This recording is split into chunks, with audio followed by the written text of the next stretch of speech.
elementary pa lang, napapansin na nila mga gawi kong parang hindi pambabae. Kasi bis na Chinese Carter, laruan ko ay text sa cholens.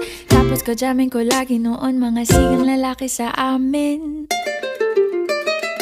Nung ako'y mag-high school ay napabarkada sa mga bay. Curious na babae na ang hanap din ay babae. Sa halip na makeup kit, bit-bit ko ay gitara. Tapos pormahan ko lagi ay long sleeves na t-shirt at faded na lonta.